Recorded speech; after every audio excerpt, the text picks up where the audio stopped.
In today's Deal Talk, we're going to answer the question, where are the deals coming from and how are the profit margins holding up? You're about to see 15 recent deals picked at random with no regard for the size of the profit, and all are same-day double closings. The investor's only money in each transaction was his earnest money deposit if he put one up. So for anyone who has watched my deal talk before, what I do is I take the A to B and B to C HUDs, split them out, and I talk about certain parts. For example, on the A to B part, I talk about purchase price, earnest money deposit, and how much money is needed in transactional funding so the investor buyer has virtually no money in the deal. And I say virtually no money in the deal. In this example, you can see a $50 earnest money deposit. Those are the only important parts of the HUDs on page 1 and 2, and I'm going to flip over now to the B to C side. Obviously, the sale price is next most important because that's where your profit comes from. The earnest money deposit, once again, the idea here being, is it larger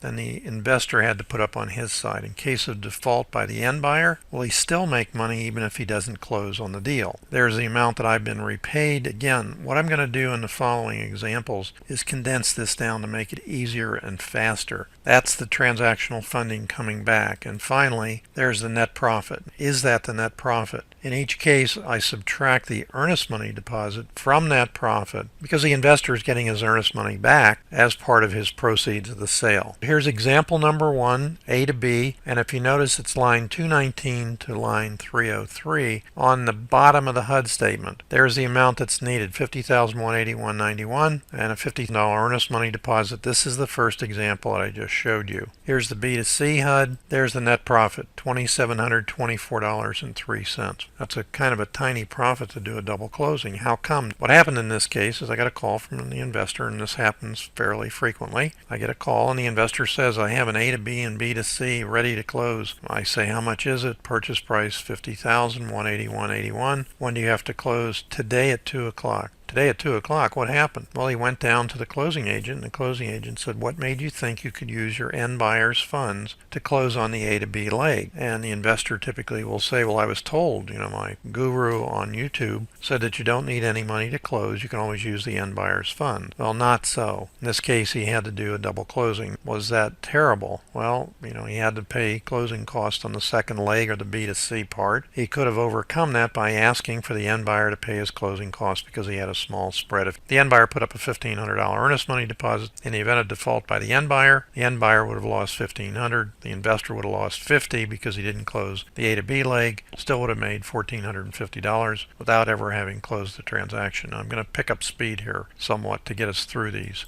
Example 2, A to B HUD, funds needed $81,000 and change, $100 earnest money deposit. B to C HUD, net profit $21,108.03, $1,200 earnest money deposit. Example 3, funds needed are $30,512.40, $100 earnest money deposit. And if you're saying to yourself, wow, Dave, $50 earnest money deposit, $100 earnest money deposit, those are stupid low earnest money deposits. If you believe that, it will be. But watch what happens as we get further into these transactions. B to C HUD, net profit on this transaction, $16,057 and a $5,000 earnest money deposit. Now this is the right way to do it. You put up $100 on the A to B leg, but you require that your end buyer put up $5,000. So he's got a bigger stake in coming to closing, as well as if he doesn't, you're going to make money on the transaction without ever closing both legs. Example 4, A to B HUD, investor needed $72,210.50, zero earnest money deposit. Now if you're saying to yourself, man, my hair's standing on end, you can't do zero earnest money deposit, it's illegal. Okay, watch what happens on the 15 of these that we're going to go through. And if you still believe it afterward, believe what you want to believe. There's 4 ways to actually do a zero earnest money deposit. B to C HUD, net profit, $35,361.05. $2,000 earnest money deposit. So zero earnest money deposit up, $2,000 from the end buyer. Example 5, $159,795 needed for the A to B closing. $1,000 earnest money deposit. That's serious earnest money deposit. B to C HUD, net profit $12,870.54. $1,500 earnest money deposit. So still enough of a differential. End buyer didn't close. You could still make some money on without ever closing. Example 6, $39,986.64 was needed for a no money purchase purchase, as all of these are except for the earnest money deposit. We had a zero earnest money deposit up. The B2C HUD net profit $10,103.43, and he put up a $2,000 earnest money deposit. Great. Example 7. Now this is an ALTA, and it is reversed from a HUD statement, meaning on the HUD statement the left side is the buyer, the right side is the seller. On an ALTA, the left side is the seller and the right side is the buyer. How can you remember that? On a HUD statement, B comes before S in the alphabet, so buyers on the left, sellers on the right. In this case, what was needed was $81,773.76, zero earnest money deposit. Now, I will say to you that on most of the ALTA statements that I see, most of them have no earnest money deposits, as you may see on this example.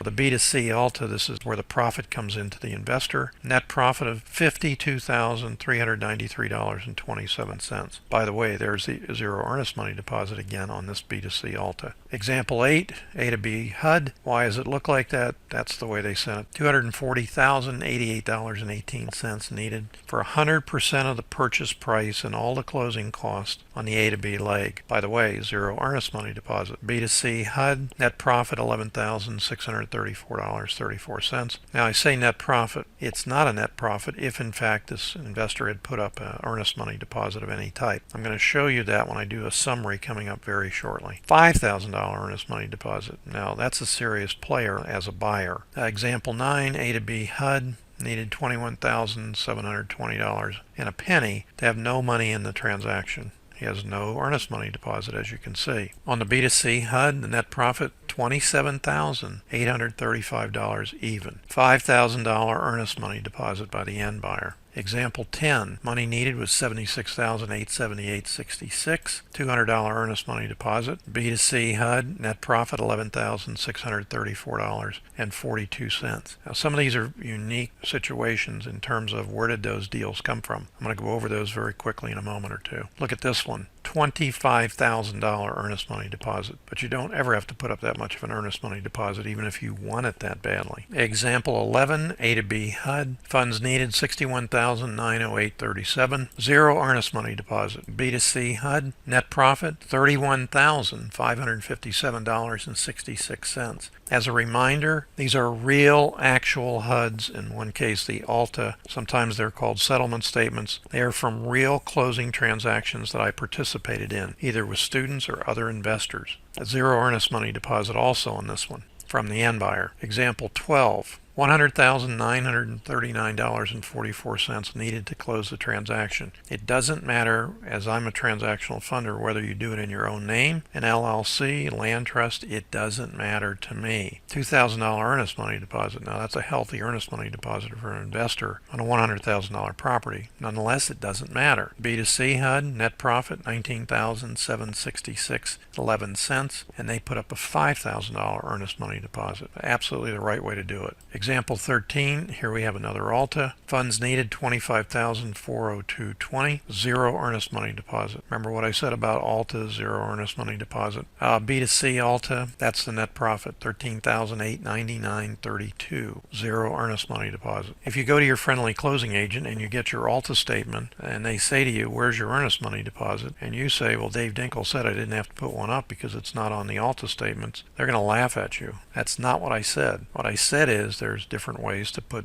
out zero earnest money deposit to get a property under contract. And in a lot of ALTAs I see, as you see here, these two examples, that they show a zero earnest money deposit. So example 14, funds needed $28,363.93, zero earnest money deposit. B2C HUD, net profit $44,661.80, $5,000 earnest money deposit. I don't want to bore you to tears, but we're kind of up on the end here and it's well worth it, I think. A to B HUD, only needed $4,908.81. Couldn't he come up with that money? It doesn't matter whether he could or couldn't. In this case, he could not. I would say the phone calls that I get asking for transactional funding, 30% of the people ask for, can you put up the earnest money deposit? My question always is, how much is it? And the answer is anywhere from $100 to maybe $500, not even $1,000 or $10,000. Certainly I get them for, can you put up a $250,000 earnest money deposit? Oh, it's not at risk, don't worry. Yeah, I worry about it because because it is at risk. But what I tell people, and you may be in this situation, I don't even have an earnest money deposit, but I can get a contract, I can write it, I can do everything, but I don't even have the money to do that. Well, the answer is friends or family member. And if you have to, I've mentioned this plenty of times before, offer them 100% return on the earnest money deposit and maybe even part of your profit. Just get it done. Just make some money so you can be independent in the future. Zero earnest money deposit. B2C HUD, net profit $5,045.67. I could say to you that in fact there's $5,000 roughly put up and he made $5,000 100%. No, he put up zero and he made $5,000. What's that return? It's called infinite. And finally, a zero earnest money deposit by the end buyer. So what I'm going to do now is a summary of the statistic that you just saw. First column we're going to look at is the number. Remember I said number 1, number 2 through number 15. If you notice on here, number 1, 8, and 10 of the examples, you can go back and look at them. I'm giving you this in a video format. They're all short sales. What's that special? That's not unusual, but in this case, when you've got 3 out of 15, that is an indication that short sales may be working a little more than they may have in the past. Second part of this is the purchase price. What's so special about the purchase price? Only 3 of these properties were over $100,000, and one of them just barely so. Next thing, we're going to look at the net profit. What you see here is the net profit on each of the transactions. 2 of these on the short sale, as you see, are almost identical. In fact, they were identical except for 10 cents difference. Once I subtracted the earnest money deposit that was on hand, they were off by $200. Extraordinarily unusual. The earnest money deposits, here we go, anywhere from $50 to $2,000. These are the earnest money deposits on the side of the investor, student in most cases, he had to put up. If I talk about zero earnest money deposits, why did he have to put it up? Because in some cases the seller, or if you have a listing agent, the listing agent will say it has to be in our account. I don't care whatever else you say or you have or what the contract says. I'm not going to submit it to the seller unless in fact I see the money. So in some cases you actually have to put up an earnest money deposit, and that's what I say, look for friends or family members. What's important here is that 9 of the 15 of the transactions had no earnest money deposit from the investor buyer. Secondly, all of the transactions were no money, and the average price was $71,743, and the average profit was $20,881. Typically, our wholesale average profits are between $21,000 and $22,000. That includes some very large ones, in this case $52,000, and in this case a very small one, $2,674. That's what it is. It's an average. But this is very close to our regular normal average in other times. The other thing I didn't mention anywhere in here is 5 of these 15 deals are for raw land. Very typically in a rising market, raw land gets hot near the end of the market's rise. With what's going on with COVID and the economy and everything else, the expectation is that there will be a major down move in the marketplace, and that's great for wholesalers. So don't be discouraged by, should I wait and get into the market later? Just get into the market. Remember, if you're a wholesaler, you're not taking a market risk. You're not even risking your earnest money deposit if you do it properly.